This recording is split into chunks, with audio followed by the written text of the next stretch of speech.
All right, I have started the recordings. If you'd like, I'll go ahead and give the public comment instructions. Please.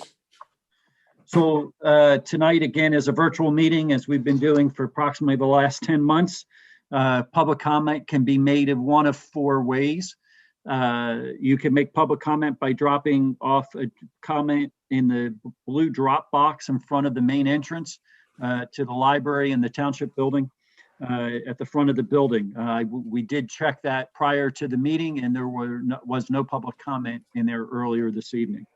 You can raise your hand during the Zoom meeting, either by being on the screen, if you're on the screen, or virtually through the phone. If by chance either one of those is not working, or you want to submit a public comment just in writing, you can submit a public comment to publiccomment@newtowntownship.org.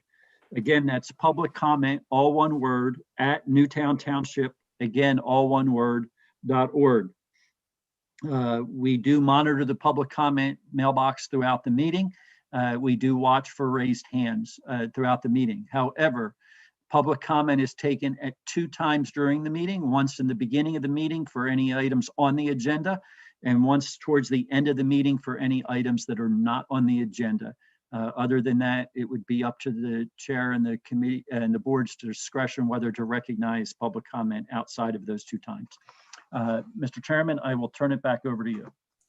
Thank you, Mr. Neese. Let me note that the board was in executive session prior to this meeting to discuss 2 present litigation matters, 1 potential litigation matter, and 1 personnel matter.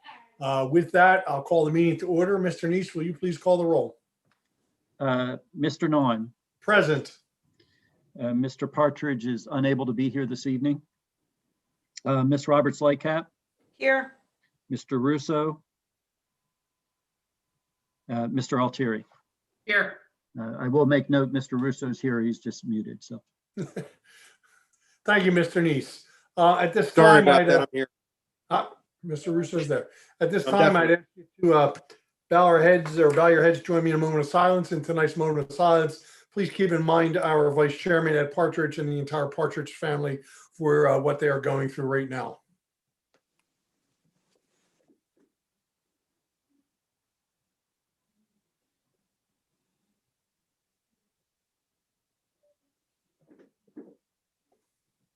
Thank you. At this time, I'd entertain a motion to approve this evening's agenda. If anybody would like to so move. So moved. So move. Is there a second? Second. Which was made by Supervisor Russo, seconded by Supervisor Altieri to approve this evening's agenda as written. Any further questions or discussions from members of the board on this item? Hearing none, all those in favor, please signify by saying aye. Aye. Any opposed? Motion carries unanimously. At this point in the meeting, is the time for public comment. This is public comment for agenda items only. If you wish to make a public comment not related to anything on the agenda, that is down toward the end of the meeting at item number 18. So this is item number 7, public comment for any agenda items. I do see one hand up, Mr. Neese. If you could allow Mrs. Wilson to speak, and we will hear her comments. You should be able to speak. Patty Wilson, 4111 Battles Lane. I note that Andy Resnick has done an incredible job being very clear on what's going on in codes. I would ask that he provide further clarification when he does the update. It's a little confusing as to what's going on at 1115 and 17 Campus Boulevard about something related to conditions on the denial of a use variance. And then secondly, I also note that Aronimink apparently had put in a patio that they didn't get permits for. And I'm going to continue to be concerned about these situations that seem to keep arising where developers are doing, and I can think of Mr. Rafferty as another, where they do work, they haven't had the permit, and now we go back and we seem to be okay with it. In this case, apparently all they're going to ask for is a soil erosion permit. I would think there was stormwater that needed to be done there, so I'd ask for further clarification on that item also. Thank you. Thank you for your comments, Mrs. Wilson. Your comments are so noted, and we will discuss that when Mr. res check, and I invite you, if you have specific questions about that, you can certainly contact him at the office, and I'm sure he'll be glad to get back to you. Seeing no other comment at this point, I will go to item number 8. I'll consider a motion to approve the minutes from our January 4th, 2021 reorganization meeting or consideration of any changes or additions. So moved as written. Is there a second? Second. Motion is made by Supervisor Roberts Lightcap, seconded by Supervisor Russo to approve the minutes from the January 4th, 2021 reorganization meeting as written. Any further questions or discussions from members of the board? Seeing none, all those in favor, please signify by saying aye. Aye. Aye. Any opposed? Motion carries unanimously. Item number 9, we have 2 appointments to boards and commissions. Since they're both to the same board, you can probably just take them as one motion. This is considered a reappointment of Ed Johnston to a 2-year position on the Bartram Bridge Commission, expiring 12/31/2021, and also considering the reappointment of Rosario Scalia to a 2-year position on the Bartram Bridge Commission, expiring 12/31/2022. Anybody like to offer a motion on those appointments? Make the motion, Mr. Chairman. Is there a second? Second.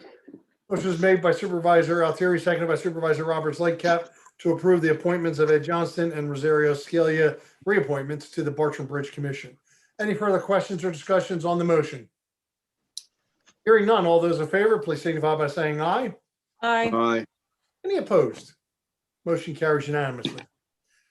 Next, under reports, we have reports listed from our police department, our fire department, our public works director, our public codes officer, Andy Reschek, and who received some great comments on his report, our finance director, Rich LaFiata, our library director, Arlene Caruso, the environmental advisory committee, Bruce Killian, Parks and Rec, Wade Pollock, leisure services, Rich Enow. I'll stop with those. Is there any of those folks I've listed that wish to add anything or comment on anything within their report? If you do, raise your hand. Some of you are online, I can see. Don't see anybody raising their hand. Next would be item 1010, a report from our township engineer. Does anybody have any questions for Eileen on her report? Hearing none. Hold on. I had other comments I wanted to make on the other ones, but I'll circle back to that. The one question I just have is the drainage complaint investigations. Where are we on that, Eileen, in terms of the timeline?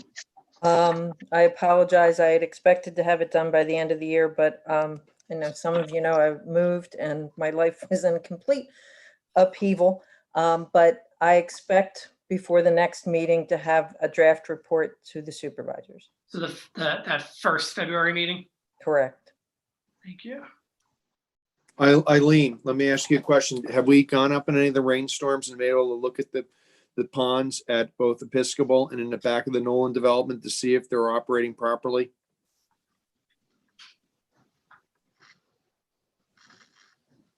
Eileen, you're muted. I believe the last few rainstorms were in the middle of the night for the most part. I have not been on site while it's raining, but I expect to in the upcoming, I mean, tomorrow's rain is pretty certain to be all day long. If I can venture out during it, I will take a look. All right, but if not, we want to get on the agenda or on your schedule, whoever has to go out there in the next, hopefully, month, because my neighbors are still saying they're getting a lot of flooding. And it is directly up the hill or below the Nolan ponds and the Episcopal ponds. And we've never been able to get out there in a storm. And I know you had them do some remediation or remedial work on the Nolan pond. And I don't think it's ever been looked at afterwards in a storm. So we definitely want to make sure we're up there the next big rainstorm that's, during the day or whenever you can get there. But if we can put that as a priority, that'd be great. Yeah, we're going to have multiple people at the same time to see what's transpiring. Okay, thank you.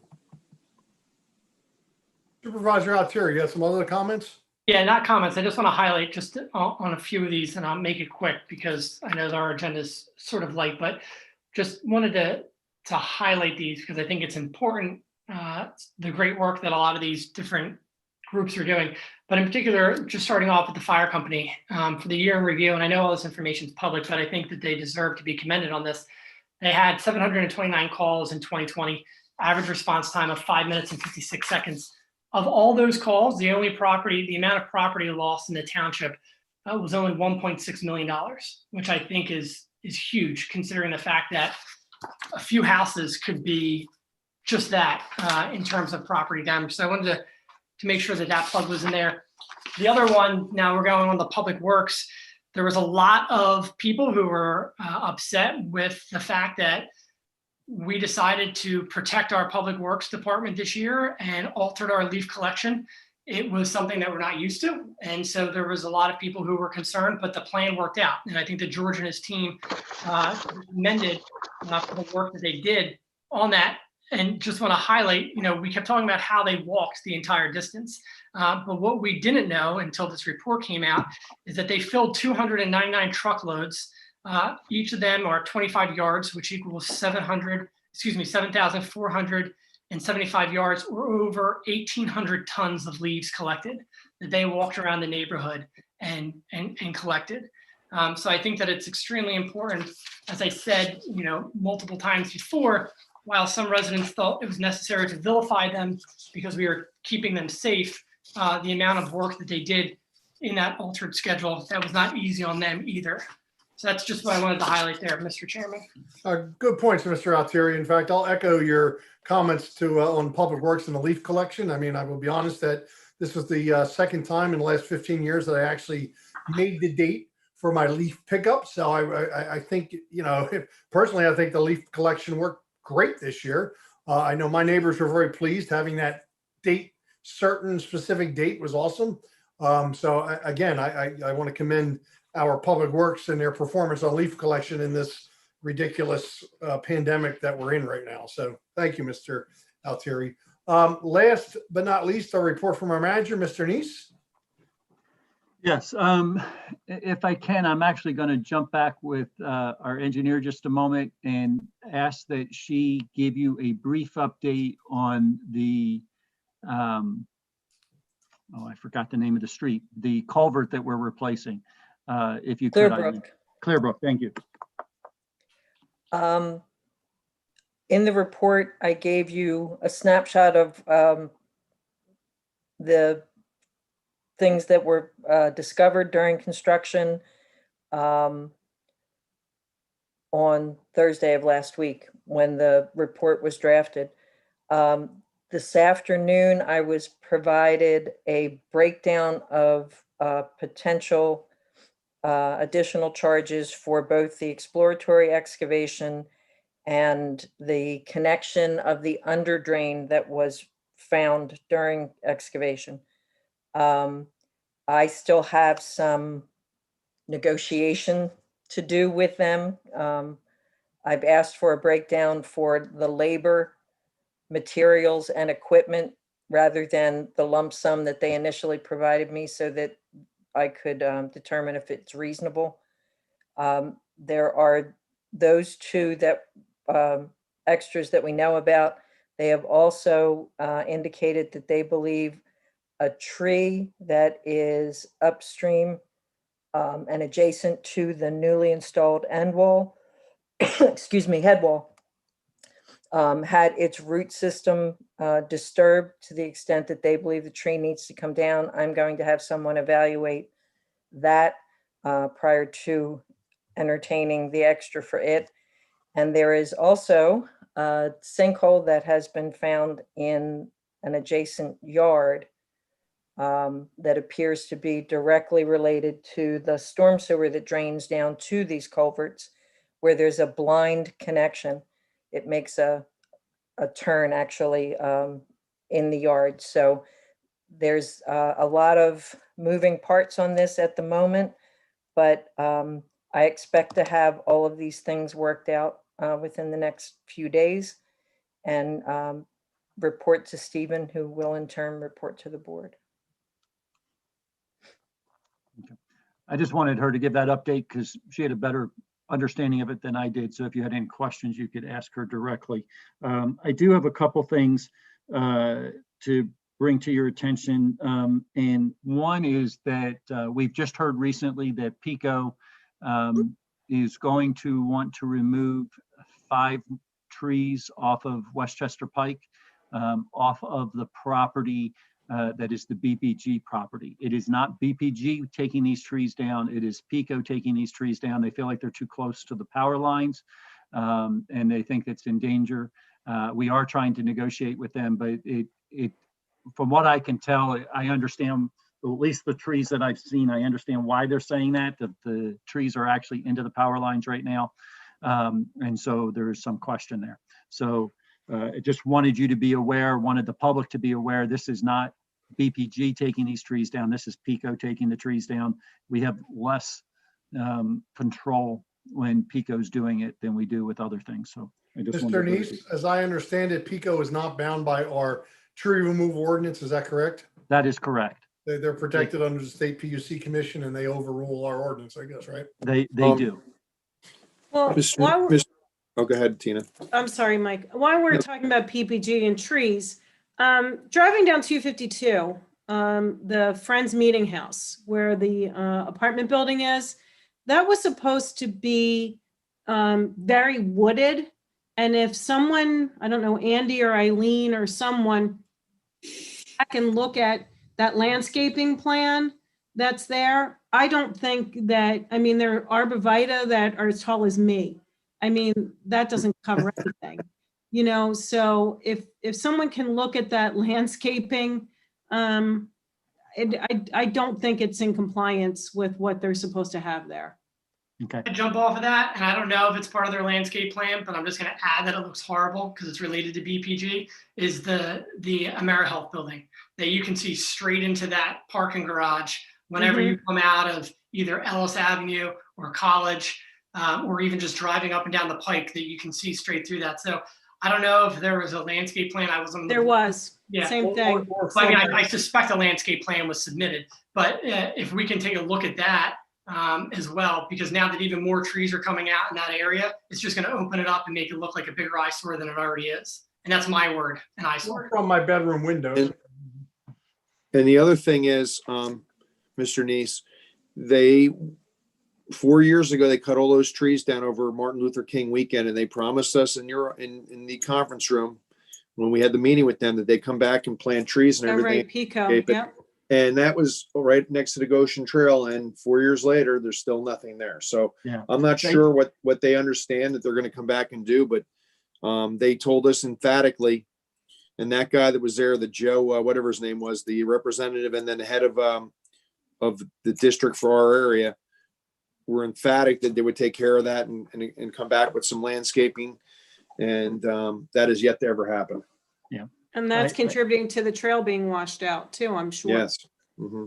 So, yeah, they have submitted, we've reviewed it. We've asked them to make a couple changes and hopefully that'll be done this spring. But it's still on the, it's still in their horizon because we keep bringing it up. Okay. If we can just put that on a calendar to follow up with that, I don't know how we do that in some of these meetings. If Eileen can calendar that, or whomever's in charge of that it keeps on our radar, because you know we bring things up. If there's a way we can start to kind of calendar that we're going to get an update on this stuff, you know, the second meeting in February or the first meeting in March or something like that. That would be helpful. Okay. Steve, it was you, me, and Mike in that meeting originally with PICO many years ago. So I think you need to follow up directly with PICO and find out what's going on, at least asking for an update. And if they're not going to give us one, then we need to get on maybe another meeting with them and find out what's going on. Yeah, I will follow up with them. Every time you come into town, it's always a problem. And I think we're talking about trees. PICO took a bunch of big trees down along the Lister development on the north side of the road, and then which were probably a lot of the trees that take the power out all the time, which is good. But there's a bunch of trees on the Lister property, one in particular that's been leaning for about 7-8 months now, and then there's a bunch of litter. And you know what's amazing? They put up all these no trespassing signs, yet they don't clean up the property. So maybe we can give them a reminder call, have Zach or whoever go over there and give them a reminder call that they have to maintain that area. And it might be a good idea to take that tree down before it falls into the road. It's pretty sizable. Steve, do you know where? I just, let me, 1 second here before you take off, Leonard. Mr. Russo, the comment you're making though is related to Listener, not Pico on that, right? No, I'm just saying, we're talking about trees. Pico came and took a bunch of trees down. However, Listener doesn't maintain their side. Okay. And I think we need to make sure we send someone out to look at it. You know, they were doing a pretty good job there for a while, and I think they fell asleep. Okay, I will. I'm just making sure I'm following the right line of thought. Okay, Yeah. I'm ready, Leonard. I like how you said before I take off. I'll make sure I speak slowly here, or calmly. Do you know when and where? I'm guessing it's going to be in between Medical Drive and SAP's other entrance. Where are the trees coming down, and when are they expected to come down?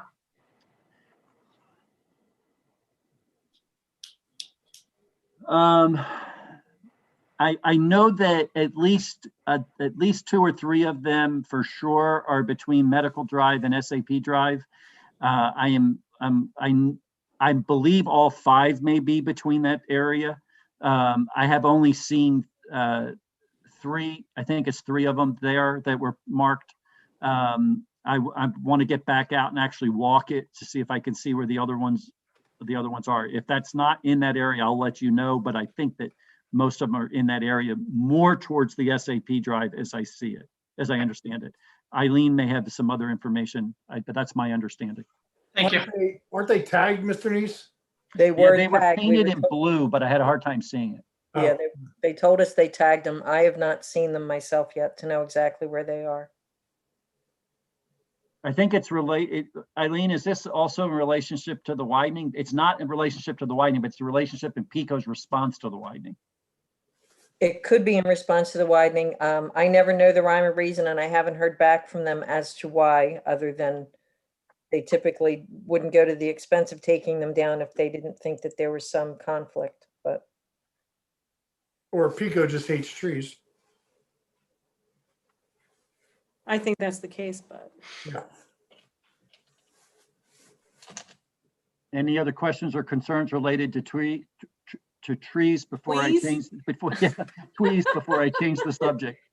No, the only question I had though about, we had a lot of washout along the Goshen Trail, and it was coming from up above between the Toll Brothers property and the BPG property, Eileen. We're able to determine a fix for that? well, the Eileen? fix for the Enclave property was the berming that they did to contain everything on their site. Okay. Is there a drainage system in operation? Yes. Okay, and what about the area further down that you thought was more on the BPG property? That I have not gotten any conclusion to. It appeared that the majority of the washouts were through the parking lot and the immediate part of the trail, just as you start up and down the slope, in the beginning of it from the parking lot. I have not gotten any more complaints recently about washouts. Okay. All right, thank you. Mhm.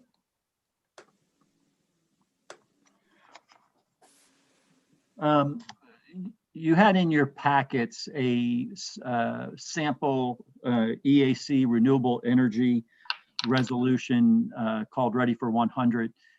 It will be being presented to you in February. There's going to be a presentation related to it. I just wanted you to have it up front.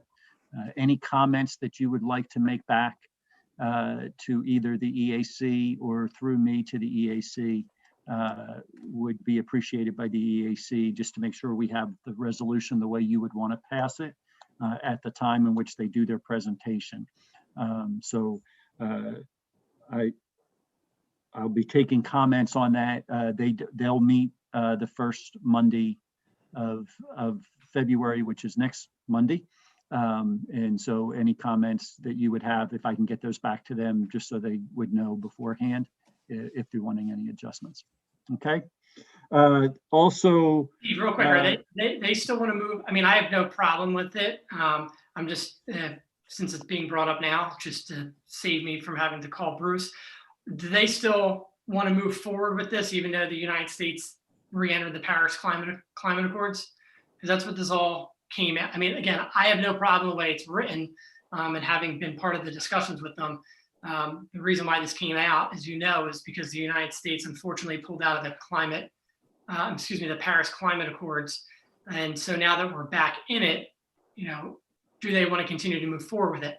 Again, I don't care either way. I guess the argument would be for the township, we would be locked into making those initiatives if, in 4 years, the next administration flips, or, whatever happens. So I'm guessing that's why we're still discussing it. yes, I think the idea, the Ready for 100, I think is a little bit bigger than just, my understanding was, and I could be wrong on this, but my understanding is a little bit bigger than just the fact that we were out of the Paris Accords. It is designed to move us forward in that direction. And so, and there are some commitments in there that I think the township needs to look at seriously, whether or not it really, are we willing to commit to those changes? Because they're pretty significant changes. And over time, some of the things we've already done and we've tried to include in the resolution, but there are also some additional changes that would happen in 2035 and 2050 that, may be natural changes anyhow, just because of the way technology is going. But, we just need to look at that. And so that's why I wanted you to have a chance to look at it ahead of time. We could have any thoughts back and forth that we can give to the EAC in direction of that. We would want to be able to do just to help them through their process. I know that they intend to have a short presentation that night about it and understanding where we're headed. Yeah, the individual who presented it to the EAC did a fantastic job.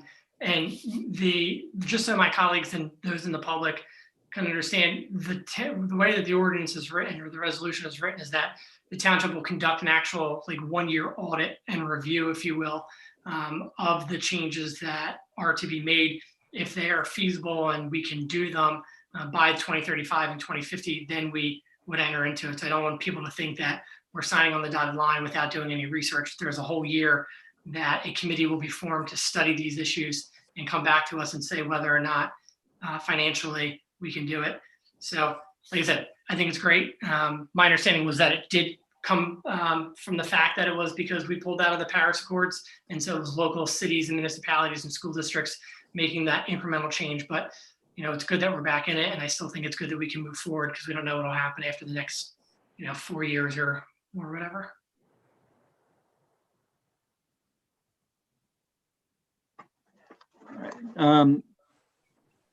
The other two things I have for you, one real quick, we did get a request for in the mail late last week, and I haven't had a chance to look through it enough, but we did get a request to put to sponsor a brick fundraiser or to purchase a brick for a brick fundraiser for the Petticoat League.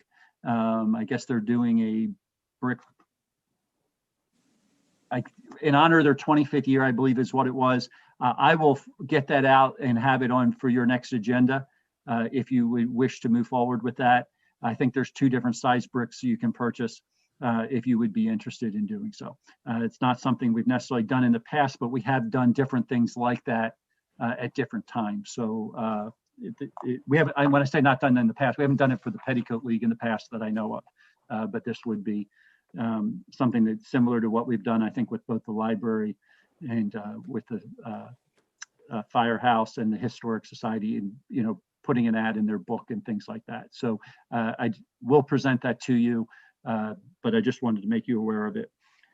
Finally, I've been on a couple different phone calls with the county over the last week and a half related to vaccines related to COVID.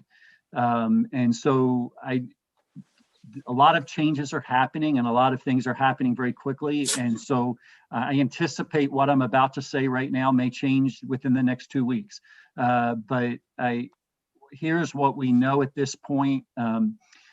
Last week, or end of not last week, the week before, the CDC put out some guidelines that the state adopted related that phase 1A of receiving COVID vaccinations would include people who are 65 and older, and people who are between the ages of 16 and 64 who had certain pre-existing or certain existing conditions, things like heart disease, obesity, I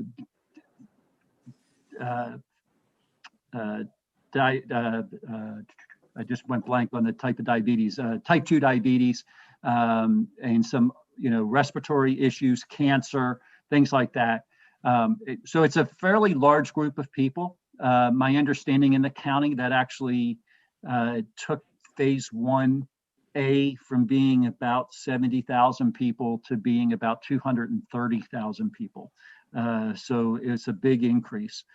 So that everybody understands, phase 1A was originally aimed at those who were providing health services and on the front lines in that way. And then phase 1B was picking up some folks who were providing safety services like our fire department and things like that, and our police department. I do know that this has been an area of obviously concern for folks about getting the vaccine out. My understanding is the county has redone the enrollment form, or I think they're calling it a survey. And if you go through the Chester County Health Department, there is a link to the Delaware County piece of that gives the guidelines for that. I will share with you those who are applying, and we encourage all who are eligible to apply to get it to do so in regards to if they want it. But it is, just so you know, right now the county is receiving 2,000 vaccines a week. And if you do the math, if they need to vaccinate 230,000 people on the first phase 1A, it's going to take a very long time just to get through phase 1A. So I share that just to say, even though that change has happened, currently there's not enough vaccines coming into the county to do it. They did tell us that they were ready today to do 15,000 vaccines a day, and that they are working diligently to open up some other locations and some near us that would increase that number exponentially to be ready if the vaccines were here. They're just hesitant to open them up when obviously right now they only had 2,000 coming in. So I wanted to give that information out, mostly for the board's benefit, but also for the public's benefit. If you're being asked a question, they are saying go ahead and register. If you fit into the category for phase 1A, please go ahead and register. Right now, they're not taking registrations for any of the other phases. And those are the things that I have to report. John, you're on mute. Were you talking? Oh, sorry. That's fine. Anybody have any questions for Mr. Neese? Steve, you did say though that some of our officers have received vaccine. Yes, Melmark has worked with us to help get any officers who have wanted to get the vaccine vaccinated because they had a few extra doses. Outstanding. Being a good neighbor. Yep. Yeah. Outstanding. Because you know what the sad reality of that is that we are vaccinating people who voluntarily decide to smoke before we vaccinate our law enforcement officers and first responders. So thank you to Melmark, because otherwise people who are voluntarily choosing to smoke are getting that. Blows me your mind. Well said, Mr. Altieri. If there's no further questions for Mr. Neese, we'll move on. Item number 11 is payments. Consider approving a $10,600 payment to Thomas J. Anderson Associates for the 2021 pension plan consulting services as follows. That's $5,400 to be paid out of the police pension and $5,200 to be paid out of the non-uniform pension plan. Fairly self-explanatory. Would anybody like to offer a motion? I'll make the motion, Mr. Chairman. Is there a second? Second. Motion is made by Supervisor Altieri, seconded by Supervisor Roberts Lightcap to approve item 11.1, the payments to Thomas J. Anderson and Associates. Any further questions or discussions on the motion? Hearing none, all those in favor, please signify by saying aye. Aye. Aye. Any opposed? Motion carries unanimously. Item 12, bills. I'm going to read them and we'll take them in one motion. We have two separate check registers simply because some are 2020 invoices and some are 2021 invoices. So I did have the opportunity to review the bills beforehand, and this is my motion. I would like to approve the bills on check register A, the 2020 invoices dated January 25th, 2021, in the amount of $76,300.43. And I'd like to approve the bills on check register B, the 2021 invoices, also dated today, January 25th, 2021, in the amount of $151,210.83. That is my motion. Is there a second? Second. Motion is seconded by Supervisor Roberts Lightcap. Is there any further questions or discussions on item 12? Hearing none, all those in favor, please signify by saying aye. Aye. Aye. Any opposed? Motion carries unanimously. That brings us to new business. Our first item of new business is consider ratifying the 2021-2022 board and commission meeting schedule. I believe everybody has a copy of that. I don't know if we need to read it, but I'll entertain a motion for approval. I'll make the motion to approve, Mr. Chairman. Is there a second? Second. Motion was made by Supervisor Altieri, seconded by Supervisor Roberts Lightcap to approve the 2021-2022 meeting schedule for our boards and commissions. Any further questions or discussions on the motion? Mr. Chairman, inadvertently, I believe the Shade Tree Commission was left off of that, and they will be meeting the third Monday of each month. Well, they'll be meeting the third Monday in February and March, and then they'll be meeting every other month thereafter, or if needed, every month on the third Monday. Mr. Altieri, Ms. Roberts Lightcap, you guys okay with that change? Yes. Super. Mr. Neese, I'm assuming if we approve this, this will be posted on the township website? It will be posted on the township website. We will advertise any meetings that we haven't advertised at this point. Fantastic. Any further questions or discussion on the motion? Hearing none, all those in favor, please signify by saying aye. Aye. Aye. Any opposed? Motion carries unanimously. Next is item 13.2, consider approving the appointment of Malley LLP as the township auditor to perform the 2020 financial audit. Would anybody like to offer a motion? I'll make the motion, Mr. Chairman. Thank you, Mr. Altieri. Is there a second? I'll second it. Seconded by Mr. Russo. Mr. Neese, as I understand this, we've used Malley, I want to say the last 2 years. I believe that's correct. So that after this year, we'd probably be going out for a different auditor, correct? Well, we can determine that. I mean, you may decide to do that. You can typically go up to 5, and that's considered Okay. standard. But our contract with them was for the first 3, Okay, and they have 2 additional years on their contract if you choose to extend it. right. And again, your reasoning was that just from a fresh eye standpoint, we should always be regularly, every so often changing that person, so we're not getting the same auditor for 20 years. And, Correct. all right, fair enough. And this, I'm sorry, this amount is, this is just to extend the contract, so it's already, the amount's already been negotiated? That is correct. Okay, thank you. That was a long-winded question, but you got the gist. Thank you. It's a good question, though. So. Yep. All right, motion was made and seconded to approve item 13.2, the appointment of Malley LLP as the township auditor for our 2020 audit. Any further questions or discussions on the motion? Hearing none, all those in favor, please signify by saying aye. Aye. Aye. Any opposed? Motion carries unanimously. Item 13.3 is consider approving the advertisement of a RFP for the township arborist. I'll make a motion to approve that, Mr. Chairman. Is there a I'll second? second it. Motion is made by Supervisor Altieri, seconded by Supervisor Russo to approve the advertising of an RFP for the Township Arborist. I know we've all had a chance to review it. I know I sent Mr. Neese some minor comments. I hope everybody had likewise had, if you had any comments, you sent them to Mr. Neese. Unless there's any further discussion, I think everyone is well behind this one. So if there's no questions, all those in favor, please signify by saying aye. Aye. Any opposed? Motion carries unanimously. Fantastic. Long time coming. I'm glad we could do this. Let's hope we get some decent responses in. Well, and this will be a great support to the Shade Tree Commission, which Oh, absolutely. formed last year. So we've kind of rounded out all of that, and with EAC and all the other things, trying to be proactive as much as we can to keep as many trees as we can. Maybe the arborist can help us prevent Pico from clear cutting the entire town. That's it. All right, item 13.4, consider accepting the resignation of Douglas Kohler from the Public Works Department. Would anybody like to offer a motion to accept his resignation? Is I'll make the motion, Mr. Chairman. there a second? Second. Motion is made by Supervisor Altieri, seconded by Supervisor Lightcap to accept the resignation of Douglas Kohler. Any further questions or discussions on the motion? Hearing none, all those in favor, please signify by saying aye. Aye. Any opposed?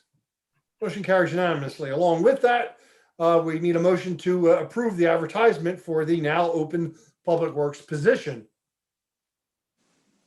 So moved. Is there a Second. second? Motion is made by Supervisor Russo, seconded by Supervisor Altieri to advertise for the open Public Works position. Any further questions or discussions on the motion? Hearing none, all those in favor, please signify by saying aye. Aye. Aye. Any opposed? Motion carries unanimously. Item 13.6 is consider accepting the resignation of Christina Carafa from her position at St. Anastasia's as the crossing guard. Anybody want to offer a motion? So moved. Is there a second? Second. Which is made by Supervisor Roberts Lightcap, seconded by Supervisor Russo. Mr. Neese, just one question. Is her resignation immediate? And if it is, how do we cover the crossing guard position until we get a replacement? I do believe her resignation is actually pretty quick. I don't know that it's immediate. There might have been 2 weeks. I'd have to refer to our chief on that. Typically, if there's not coverage, I do know that an officer fills in during that time, typically. Okay, that's what I figured you'd say. I just wanted to make sure. Her letter says 2 weeks. I think Yeah, that's what it said, if I remembered right. Yep. I just didn't know the date of her letter, so I wasn't sure if we were already up against that. So I think it was last Friday, last Thursday, okay. but I could be wrong. So the police are on top of this. If we don't get somebody in, they'll make sure there's somebody there. That's fine. Any further questions or discussions on the motion? Hearing none, all those in favor, please signify by saying aye. Aye. Any opposed? Motion carries unanimously. And Mr. Chair, I'm sorry, Mr. Chairman, can I ask a question related to the St. Annie's crossing there? Sure. Leonard had at one point, we had talked about the replacing the signs and things of that nature. Is all that completed now, or we had to wait for something from PennDOT in addition, and George did as much as he could? I think Yeah. that's done because I saw some signs up there, but I'll let Mr. Neese reply. Yeah, I think the signs that were on the ground have been completed. I'm not sure that we've gotten the signs on the crossbars of where the lights are because we are still waiting PennDOT's final on the, and I think it has to, so those crossbars are designed to handle so much weight and wind resistance. And so these signs, depending on their size, has an impact of whether or not they can go up on the crossbar and whether that'll impact the safety of those crossbars. And so they're, when you're adding something after the crossbar has been put up, particularly like those sections that it's been there a while, PennDOT spends a lot of time reviewing it just to make sure that they Okay. think it's going to be safe. Well, I think maybe even if we don't have a crossing guard there, just a police car there may slow some of that down anyway, or people trying not to jump that traffic signal. But I had seen more signs up, and I know that George was doing as much as he could without, as much as he could under PennDOT's regulation. So we appreciate that. I think the parents, once they start seeing the cop there, are going to make sure that no one ever fills that position. They're going to have a cop there every day. Mr. Neese is correct. The way we design mast arms is based on the signs and the lights and everything that goes on them. And when you change that, Mhm. you could require a complete replacement of the mast arm and the foundation and everything. Now, Oh, we don't want to do that. I don't know why we do it. PennDOT does it that way, but that's the way they do it. So every installation is specific to that installation. So when you say, oh, let's just add another sign up there, it could come back and say, yeah, we have to rebuild the entire signal assembly. So, and I guess I'll say that I always see a cop up there. Anytime I come Yeah. through St. Annie's, at least once, twice a week in the morning, I see cops sitting up there in the median there. So I know there's always police presence there. So, did we get a motion and second for advertising open position? Yes, we did. Okay, We're moving on and I interrupted, sorry. that's fine. Any further questions? All those in favor of advertising the position, please signify by saying aye. Aye. Any opposed? Motion carries unanimously. Next is item 13.8. This is consider reaffirming the authorization of advertisement for the traffic signal maintenance contract. This was delayed in 2020 as the documents were prepared. As PennDOT, in their infinite wisdom and knowledge, updated their publication 191, which is the traffic signal maintenance manual, in December 2020. So we have to re-advertise that based on that. It's pretty self-explanatory. Is anybody going to offer a motion? I'll make the motion, Mr. Chairman. Is there a second? Second. Second, a motion was made by Supervisor Altieri, seconded by Supervisor Russo. Any questions for Mr. Neese on this item? Hearing none, all those in favor, please signify by saying aye. Aye. Any opposed? Motion carries unanimously. Item 13.9, consider approving the advertising for bids for the mowing and landscaping services contract. This is something we do every year. This is for the mowing and landscaping of the park and trail system on all township and municipal properties, as well as Westchester Pike and Newtown Street Road PennDOT medians. Anybody want to offer a motion, and then we can add some questions or discussion? So moved. Is there a second?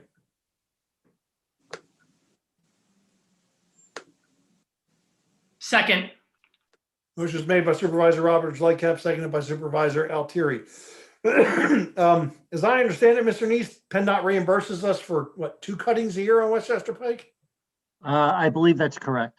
But we cut it a lot more than that, I guess. 'Cause Yes, we keep it a little less than a full-grown forest out there. Now, I guess my question is, is the contract structured so it's on an as incident basis, since generally the median of Westchester Pike is completely torn up at this point? I think it will have to be as we go forward, because actually some of those medians are going to be planted with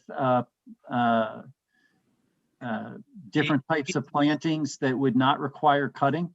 And so, we intend to do that as that's part of the plan for some of those replacements, not the whole thing, but different portions. So I would argue, yes, that'll have to be the case, particularly since we're going to have to wait for some of it to actually grow. Yeah, I don't think we're going to be cutting anything in there until at least June or July anyway, the way the speed at which they're moving. So, but that'll be a part of how we set up the contract. okay. And at this point, we're just approving the advertising. We're still going to get a chance to approve the contract once it's done. Okay. Yep. Fair Yeah, enough. we just have to start getting it out there. And George and I were talking.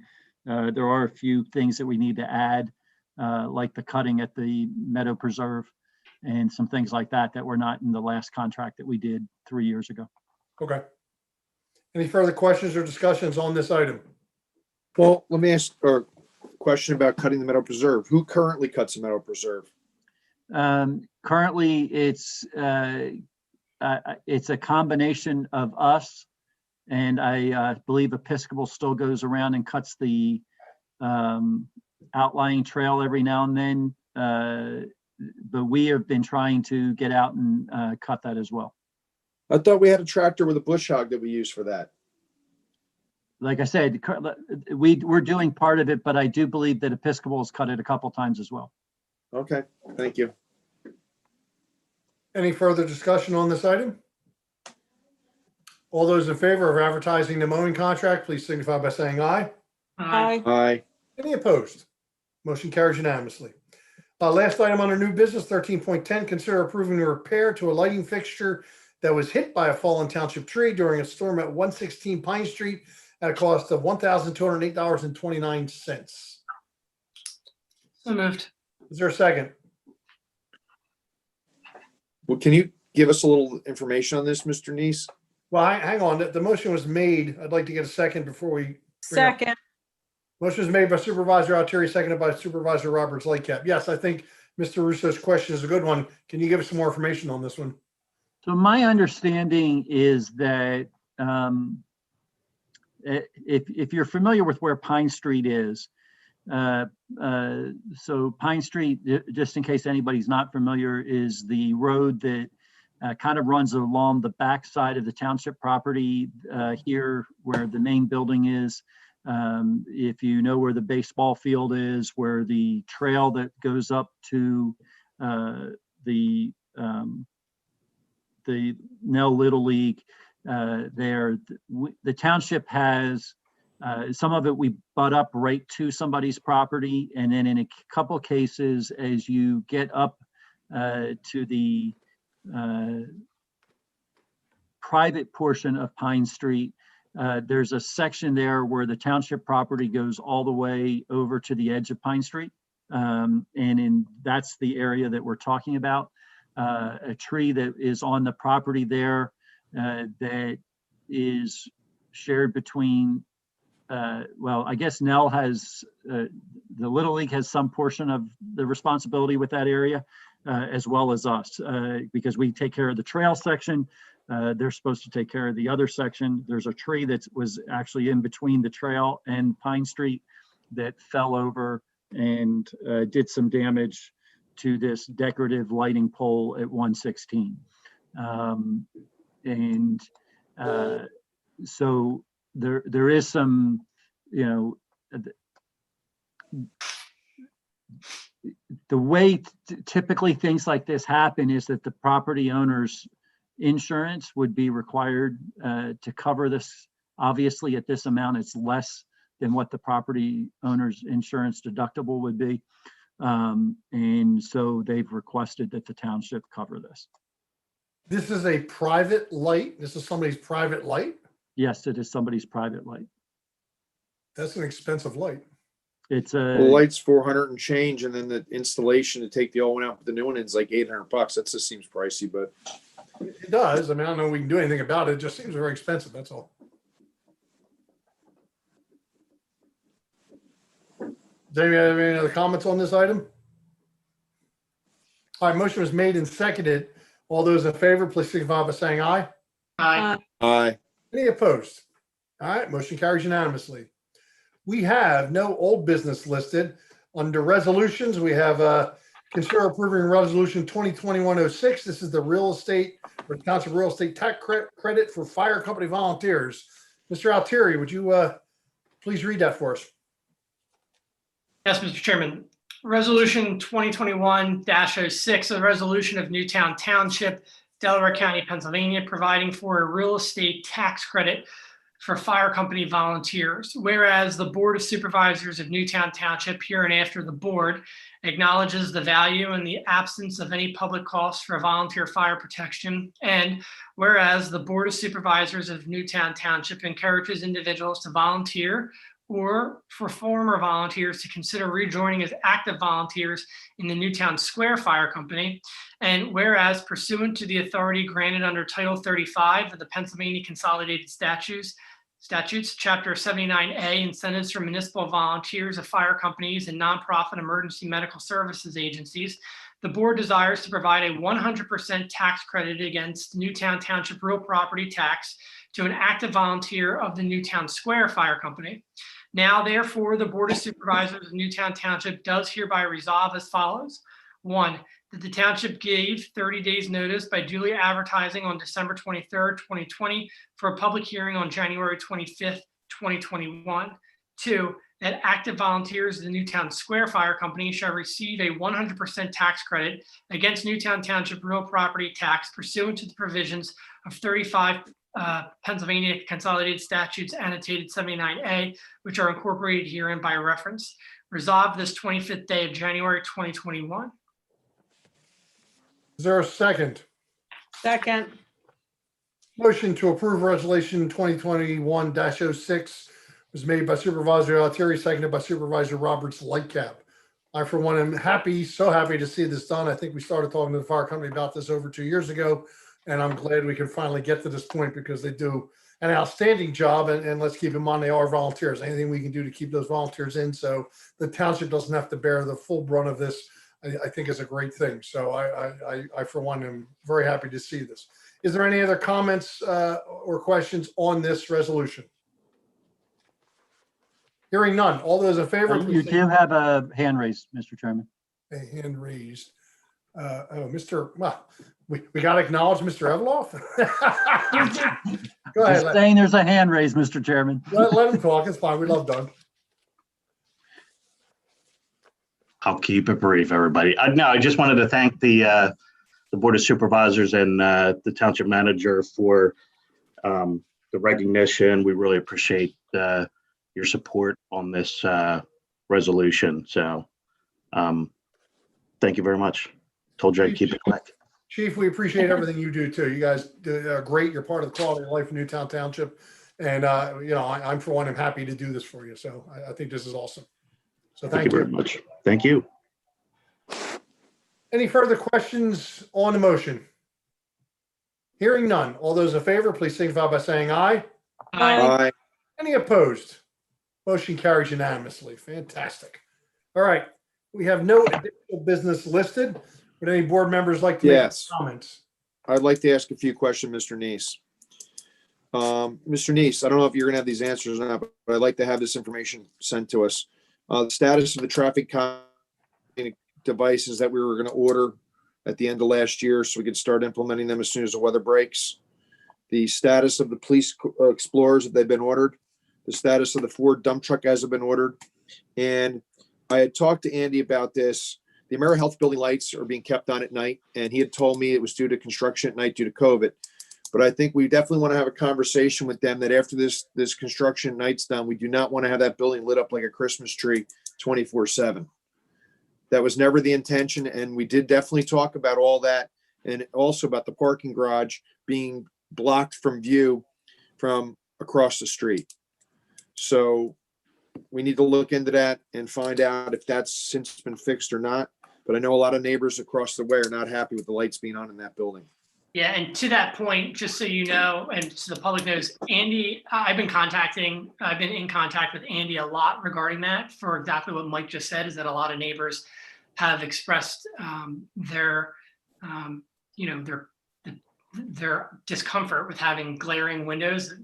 I think one of the best descriptions is that it looks like a cruise ship, or as Mike just said, lit up like a Christmas tree. It's 2021. It's a brand new building. There's motion sensor lights in there. I'm sure of it. But for some reason, even though Andy has the conversations, they seem to stop and then it just lights back up again. The garage itself has never shut off. I will say though, in deference to them, Andy did go out there with the lighting engineer and did the lighting tests, and everything is within the our ordinance and within what they submitted for their lighting plan. The only thing though is that it is just aesthetically unpleasing. I mean, I let my dog out. I'm not on Westchester Pike, and I can see the thing lit up. So just to reiterate, It's got to be addressed. It's got to be addressed. And if Steve Spader's got to get involved and tell AmeriHealth to turn the lights off at night, that's what has to happen. Yeah. Because that was definitely a concern of all the residents. That was definitely a concern about being able to see the garage from Westchester Pike, which we were told it was going to be blocked with landscaping. And now it's even going to be worse if they take these big trees down that are mature. So they have to address this. And I don't care what's on the plan, what's not on the plan. They're going to address it. but to Mike's point, and we were given a presentation that showed that you couldn't see it. Exactly. So there's a record that whatever they've got to do, if they've got to add more to that approved landscaping plan, then that's what they have to do. I mean, they told us it was going to look a certain way and it just isn't. Maybe we should have Mr. Sikora talk to Mr. Spader about this and make sure that it's addressed, or Mr. Edelman, because at this point in time, I don't know if they're done, not done, but Andy's just, he's going there and talking to him, But like Leonard said, it gets better for a few days and then it's all over again. Mhm. And listen, if it was working during COVID where they had to break the workforce, that's fine. But they should almost be done with that building because they were supposed to move in October. So there's no reason to have the lights on all night long. Mr. Neese, as I understand it, we have not issued a final CO for the building yet. We have not. There's a portion of the building that's actually, I guess their IT portion of the company has come in and started working there. My understanding, there's about 17 employees working in the building right now. That the western side of the building is still not finished and is still being worked on. So yes, the CO has not been issued. There's a couple other things that are outstanding that would keep the CO from being issued. So they're working through that. Well, Mr. Neese, I think we have I'll call it our hook then. You can suggest to them that we're not inclined to direct the issuance of that CO until such time as they resolve these issues. Number one, the lighting. There's no reason why it has to be on at night. Absolutely not. Unless, they're not a 24/7, 365 business. I understand it. It's an office business, 9 to 5, maybe 8 to 6, something like that, whatever. But, the lights need to be off at night. Number two, they need to address the screening because yes, that was the discussion. You wouldn't see it from Westchester Pike. Well, I can see it from my backyard. I can see it from my bedroom window and I can see the light. So, as one who's directly impacted that, you can let them be aware of that, we're happy that they're here, but that they still have some work to do no matter what the cost or what the ordinance says. And then we don't expect to be fault on this. We expect them to be a good corporate citizen and address these issues. And it's not doing us any favors by doing it. It's what was presented to. Right. Again, the presentation was, you won't see the lights. Okay, well, we can see them. So if you got to go in there and plant, 20-foot high giant arborvitaes on 2-foot centers, I don't really care. Go in and do what you got to do, man. Okay. I don't know. If I can real quick, a moment before you go on, Mr. Russo, the police cars have been ordered. The public works truck, my understanding, has been ordered. I signed off on the purchase order, I believe, late last week. I'm sorry, but I missed what your first request The was. traffic calming, this portable the speed bumps traffic we're going to be calming, putting yeah. out here in the spring. Yeah, we have finalized that, and if they haven't been ordered, they will be ordered this week. I believe they've Okay. already been ordered, but Thank you. We wouldn't be deploying the traffic calming until sometime toward the end of March, though, correct? that's Right, but I don't know how, I think George said the lead time was like 3 or 4 months, so I want to make sure they're in the Yeah. queue. Good Yeah. point. Good point. yeah, we're moving forward with all three of those. Thank you. Steve, what's the status of and I meant to ask you this underneath your manager's report, but Yep. what's the status of the Westchester Pike project? Are we expected to have that to a drivable condition where I'm not, feeling like I'm driving through A craters? washboard. Yeah, I mean, that's probably a I better, mean, you drive a 4-wheel drive pickup, Lenny. It should be, yeah, So He doesn't want to lose tires. yeah. And I don't like when my hair gets knocked out of place. Oh, there we go. All right. Now we know the reason. and I'm supposed to answer that seriously, huh? So, okay. My understanding is, and I apologize, I wasn't on the last call last week. We had the personnel matter to deal with. But my understanding is they're still aiming to be done here early spring in regard to all of the curbing and all of that. And then as soon as that is complete, and then the weather breaks, they have to wait until the plants open back up to actually do the paving. And I believe, is that the middle of March, John, or is it the middle of April? It's beginning to middle of April. PennDOT Yeah. will either between April 1st and April 15th, PennDOT will open up the plants for paving. I seem to remember their schedule taking us into May. I want to say early May. Yeah. That they were supposed to be done by. So, I mean, I'm not an expert on what's going on out there, but from what I can see, they should meet that target. I don't think they're going to beat it, but I think they're going to meet it. So, Yeah. So There's a they're couple- not going past, in terms of that widening, they're not going past 252? Because my understanding was that it was going down to Bryn Mawr Avenue. Is that not happening? Well, it's going currently right now, it's going down to the kind of where the entrance is into the Acme Shopping Center. Okay. And then it's going on the westbound, it's going basically to where Ellis Avenue right. is. Then the next phase goes down past roads towards Bryn Mawr Avenue and out to Boot Road, basically. Got it. And so just so I can make sure I have this right. So the curbing will be done, you said when? I was told that curbing, actually, I was told one time the curbing was already done. I've driven by it. Obviously, it's not. So I was told it would be done by early spring here, before the paving would be able to be done. No, they Got have to. But overall, John, including the paving and the curbing, their estimated completion date is middle May. Yeah, that was what I saw from their original schedule. And I mean, it looks like the curbing on the sides is done. I to put it easily, I think they still have some work to do in the medians, though. I know there's still some medium islands to be extended there. And they're right now they're doing electrical work. I know they're closing my street every damn day. I can't get out to Westchester Pike. So, you know, as they put in wires and things like that, they got some traffic signal work to do. They still have some sidewalk to do up at 252 around the veterinary hospital. That sidewalk still needs to be completed. And I know they need to extend the island in front of School Lane. And I think there's some other small island work that needs to be done.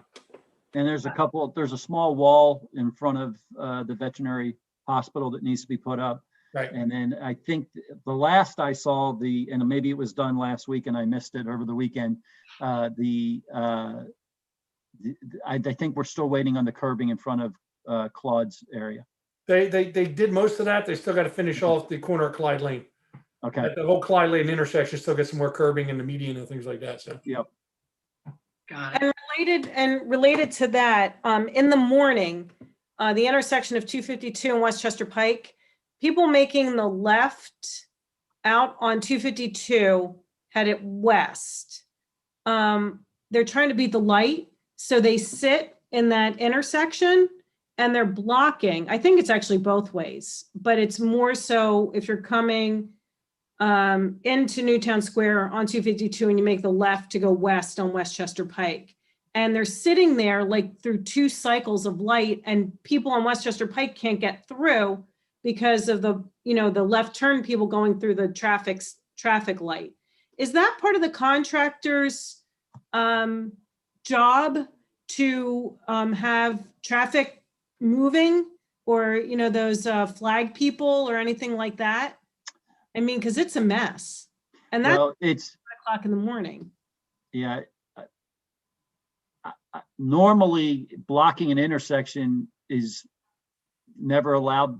I mean, that's actually an illegal move to make if you're driving. You're never supposed to be in the intersection at the time of the change of light. And I know people do it quite often. But I believe that contractors required for flagging at the place of actual work, if they're not working right at the intersection, they would not be flagging. Okay. The traffic signal sequence and the timing is going to be screwed up until they finish the work.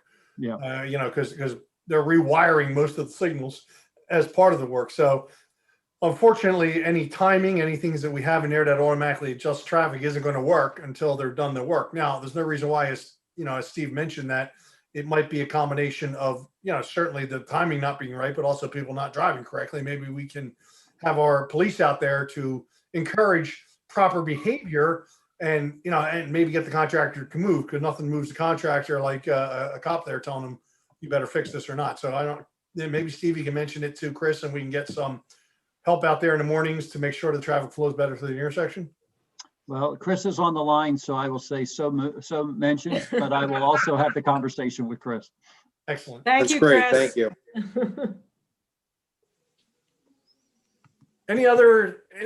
Anything under board comment? Any other board members wish to make a comment?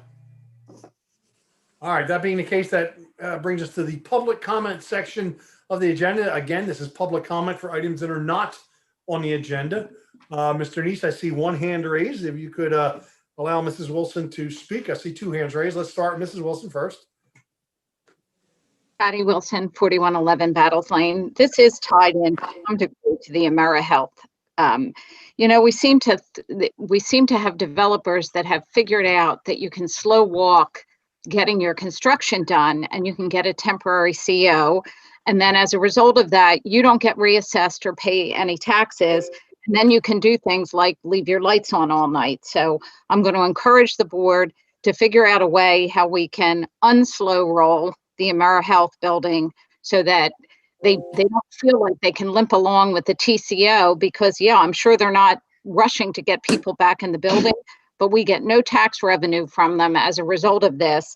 The lights are on all night. And yes, I obviously was at many of the meetings where that was presented, and every picture of that building was, you were not going to see it from the road.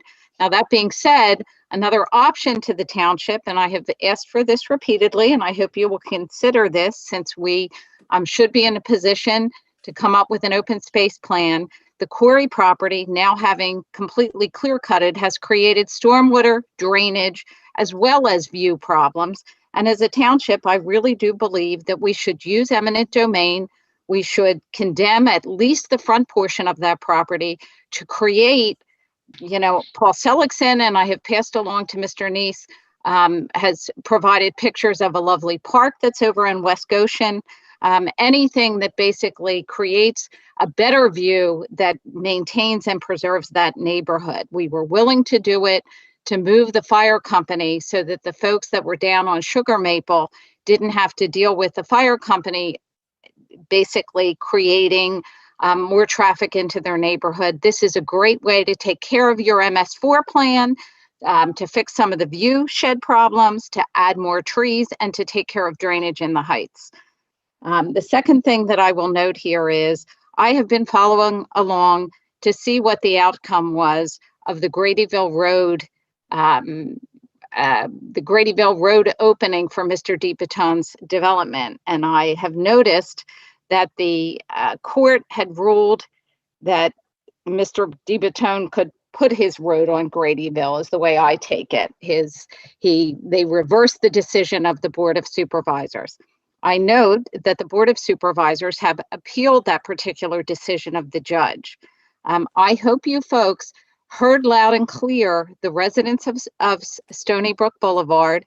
Certainly I feel this way, and certainly many other residents that don't necessarily want you to create a situation where that traffic, should you decide to go back to your settlement agreement, should the traffic go through Stony Brook Boulevard, and additionally allow Mr. DeBaton to basically create a development plan that couldn't be more terrible for that area of the township. So I see you're appealing. I hope that you bring in the homeowners association from Springton Point Boulevard. I hope you include the residents before you get to the settlement table again, should that be the case. Quite frankly, I don't agree with the fact that you're appealing the judge's decision, but that's just my perspective. And lastly, thrilled to see that, 4 out of 5 supervisors now have email addresses. I think this is a great path forward. I'm going to urge anybody I know, should they have any issues, or just, want to get in touch to ask questions, that they use those email addresses. I hope you get the word out on that. Thank you.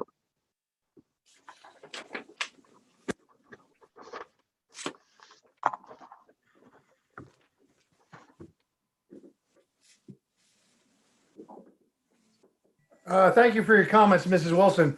Both issues regarding Mr. Corey and the Gradyville Road issue are currently in litigation. I'm not really at liberty to further discuss them without perhaps compromising the township's litigation position. I mean, our attorney, Mr. Catania, is on the line. He can certainly share any additional comment in that regard, but there's really nothing for us to say at this point while the 2 properties are under litigation. I don't know if you want to add anything, Joe?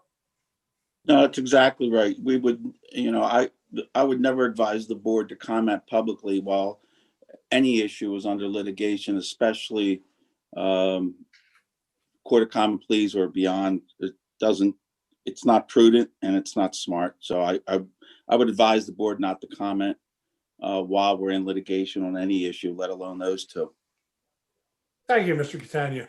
Mr. Neese, I noticed there's one other hand up, a William Browers. If you could permit him to speak, we'll hear what his comments are.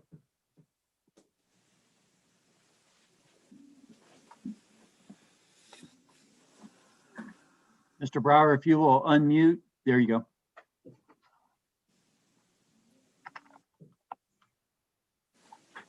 Go ahead, Mr. Browers.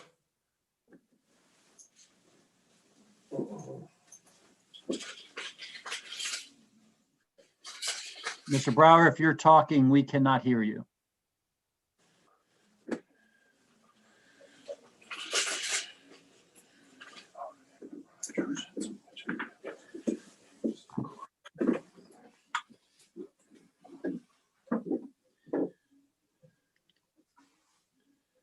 No, I don't see any movement. Yeah, Mr. Brower, I would suggest that if you're using your a computer, that you may look to make sure you don't have a mute button that's different than the mute button related to the Zoom account.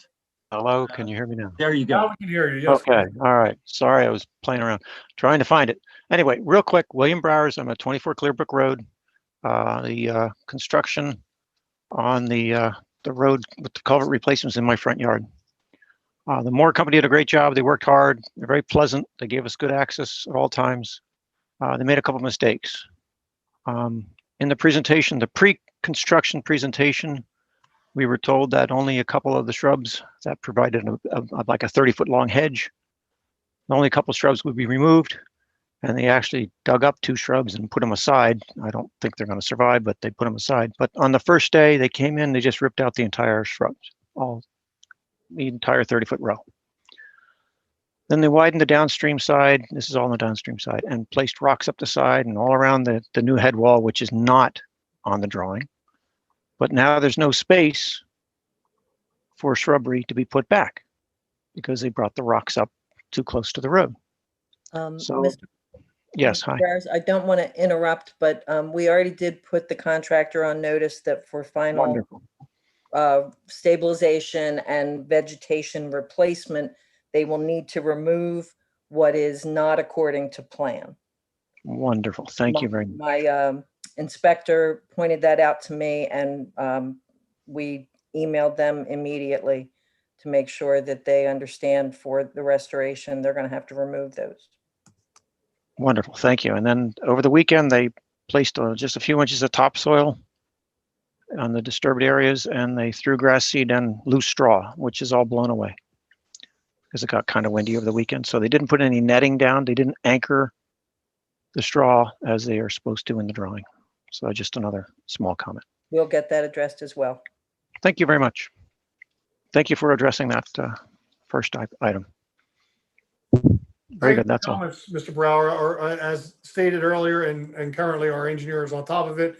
We will make sure that they complete the project per the plans. And as far as grass growing, no matter what they do, they're responsible to make sure grass grows. So they'll be on the hook until such time as we see some stabilization going on there. So appreciate your comments. I don't see any other hands up. So I believe that concludes the public comment session. And I will note then that the board is in adjournment. Our next meeting is Monday, February 8th. And I appreciate everybody for participating this evening. Have a safe and happy couple of weeks here, and be careful of snow tonight and tomorrow. So thank you very much. Thank you. Thank you. Bye, everyone.